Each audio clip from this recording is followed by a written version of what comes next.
Hey everyone, this is Kevin Gilmore with the National Weather Service New Orleans Baton Rouge office located in Slidell, Louisiana. We are going to get started with another Facebook Live. If you caught the one yesterday, we did a kind of a quick Facebook Live yesterday to discuss the threat for severe weather that's going to be approaching later tonight into early Tuesday. So a little bit has changed since then. We've kind of our confidence has changed a little bit, higher in some areas, lower in others. But we're going to talk a little bit more today now that we know more information. And we're going to be talking about safety precautions that you need to take to make sure that you're safe with the impending threat for severe weather. So we're going to go ahead and get started here. First, as I like to do with all of these, let me make sure I pull up everything here correctly, is show you what's going on outside. And we actually already have severe weather that is forming just to our west in near Alexandria, Louisiana. Already have tornado warnings, severe thunderstorm warnings, and even a tornado watch in effect to our west. So the system is already materialized. It's already happening now. So now we're talking about that less than 12-hour window, or give or take, where we're going to be now watching this severe weather unfold to our west and how it's going to materialize as it pushes off towards the east. So hopefully you'll be able to see this. Let me see if I can pop everything up here correctly with showing you first what's going outside our door here. This is our local radar, the KLX radar located in Slidell, Louisiana. Let's just make sure I'm sharing that correctly. Okay, that looks good. Probably can't see a lot. Some of the text is really small, but we do have some scattered showers around the area. You may have had one pass by you. These are not severe. And we're going to be monitoring, though, these cells, though. These are a little bit displaced from where the better lift is that would make these become severe. That's well off towards our north and west. So these are a little bit displaced further away from that better ingredients that would cause severe weather. That's why we're not seeing it right now. That's why we're not technically under a tornado watch or anything like that. The more of the activity is actually off towards our northwest, which I'm going to show you here. This is Fort Polk or Fort Johnson's radar, showing you've actually already had a tornado, what was a radar indicated tornado or radar confirmed tornado, that is, just north of Alexandria or just northwest of Alexandria. And they're still issuing tornado warnings. So let me zoom out so you can see in proximity where this is. That's central Louisiana in the center part. And if I zoom out a little bit further so you can get a better perspective, that red box you see, there's a tornado watch. So there is a tornado watch off towards our northwest. So we're going to be keeping a very close eye on this as this continues towards our direction, which is going to be pretty much the bulk of this briefing that we're going to be talking about. So let me go back here, make sure I have all my graphics up. There we go. And if you've seen my lives before, you've seen this before. This is, of course, know where you are on a map, because we're going to show you a lot of graphs here coming up.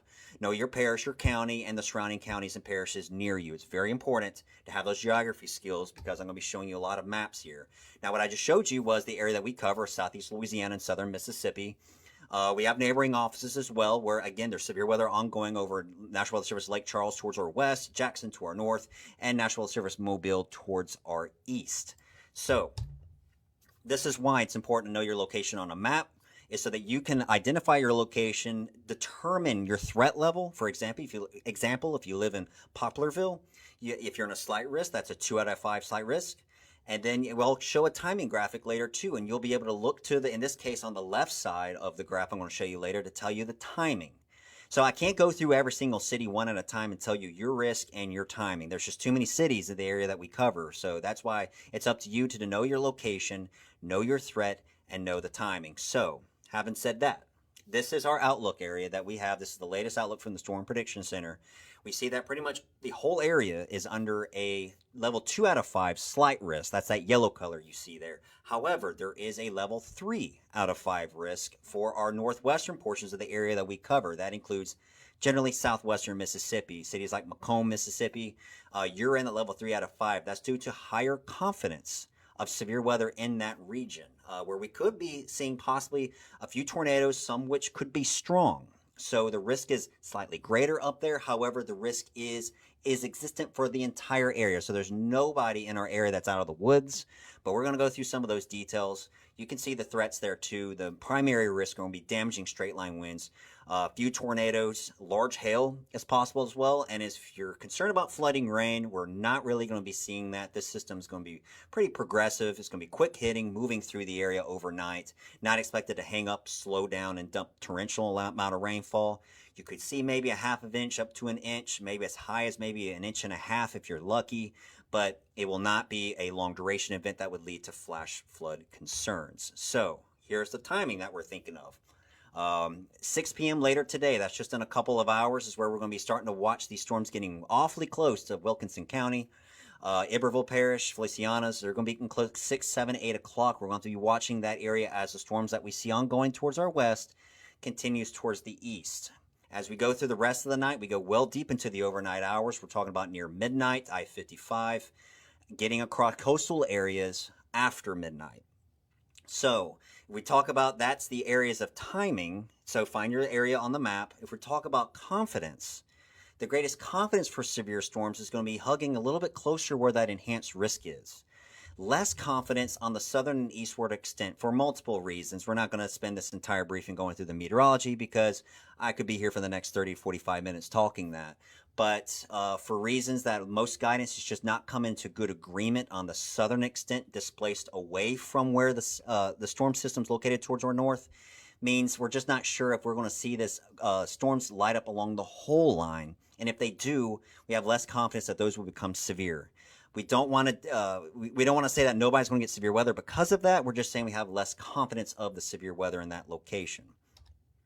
And this is why I'm going to attempt to explain this a little bit here with model guidance. This is just one of a slew of information that comes at us. We dissect it and then produce forecasts and determine what's going to happen. This is model solution spread of just these are just two different models that actually produce what's called simulated radar reflectivity. It actually can predict what the radar is going to look like in the future. We have one model, very reliable model to our left that we like, and one model to our right. Different conditions, it just predicts different things. But what do you see a little bit differently? Well, northern areas, this is good confidence because the models are showing what looks to be thunderstorms across southwest Mississippi. That's why we highlighted earlier that circled area is greater confidence for seeing that severe thunderstorms. That includes a few strong tornadoes even possibly. And that risk could even continue all the way up for our friends in central Mississippi as well. So it may get as far south as maybe the Florida parishes to southwest Mississippi, but if I highlight the areas around I-10-12 south, you notice that the model on the left has some severe storms, the model on the right has nothing. That's because model guidance is not in that good of agreement by determining there's going to be any storms. There's a chance that some areas, if there's a possibility that one solution of this is maybe it just doesn't form. Maybe the severe weather stays towards our north, which of course that's great news. We'd rather people be prepared than not prepared. But because there is that potential that you see on the left, we don't want anybody to let their guard down. Because in this type of an environment, if storms can get going, with the amount of shear that we've been seeing already ongoing now and forecast to move into our area, we could see a couple of tornadoes out of these. So that's why we don't want to let your guard down. But for now, our confidence is attached towards that northern section of our area. We're just going to have to keep a very close eye on it as we go through the rest of the night. And that's why it is very important. The fact that it's going overnight, that you are prepared before you go to bed tonight, that you have a reliable way to receive warnings, make sure your cell phone is charged, make sure it's on, and most importantly, make sure the wireless emergency alerts are turned on in your settings. We issue warnings because we're trying to, that's our mission of the National Weather Service, the protection of life and property. We don't want anyone to get hurt. We want people to be prepared and take the right actions. If you have a no weather radio, make sure it's plugged in and make sure you have fresh batteries in case you lose power. Supplies, just find your flashlight, make sure it has good batteries in it, and shoes too. Put a pair of shoes by the end of your bed. And know your safe place. Have a plan of where you're going to go.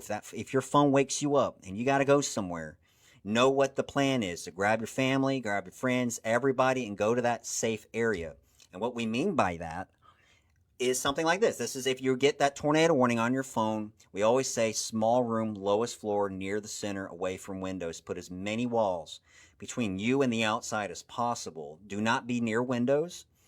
That'll ensure your safety if in the unfortunate case that a tornado impacts your area. So this is why you got to get that warning. If you don't get that warning or you sleep through it or you're not aware of what happens, it could lead to you getting injured or worse. And we don't want that. That's why we're here. That's our sole job, is the protection of life and property. So we want to kind of really hit that point hard. Let me go ahead and let me back up here and go back to where I was just talking. That's pretty much the presentation there, but we want to again reiterate the fact that it's overnight is very important, that you have a reliable way to receive warnings. We're going to be keeping an eye on conditions off towards our west. We're fully staffed here. We are constantly looking at the latest guidance, updating the forecast. We're constantly posting on social media, that's Twitter and Facebook. Broadcast meteorologists are doing an amazing job helping with the messaging as well. They are fantastic, great partners that we like to work with too. So the message is out there, but it's up to you to make sure that you have the plan in place and make sure you have a way to stay weather aware through the rest of tonight. And after this, the system kicks out of here. People are wondering if this system's going to linger. It's not. Once this cold front pushes through, that's it. It pushes through. We'll have cooler weather tomorrow, cooler weather going into Thanksgiving. May see some showers around possibly, but we're going to have to kind of watch that a little bit. We got around a 20 to 40% chance of showers on Thanksgiving Day, so it may be a dreary, wet day, just depending. But cool. It's going to be cool all the way through the weekend. So we're not seeing any other risk of severe weather, any type of flooding or freezing temperatures all the way into the weekend coming up. So let's just get through this system. It'll be a quick hit and get out of here. And then we'll look forward to some cooler temperatures around the corner. But again, we'll be watching things. We'll be keeping an eye off towards the west. There is a chance we could be put under a tornado watch later. Just based on the atmospheric conditions once the system approaches a little bit closer towards the area. But again, we're going to have to watch that southern and eastward extent where confidence is lower. So again, this may be our last Facebook Live unless we might do one later. But if not, again, keep following us on social media, Facebook. We're updating our webpage, everything, TV, radio. We're all putting the message out there. So we'll go ahead and end the broadcast here. Looks like we topped this out around 15 minutes. And again, thank you for joining. We appreciate you joining here. And when another threat comes up down the line, we'll be here doing another Facebook Live as well. So we hope everyone stays safe, be weather aware, and we'll catch you next time. Y'all have a good evening.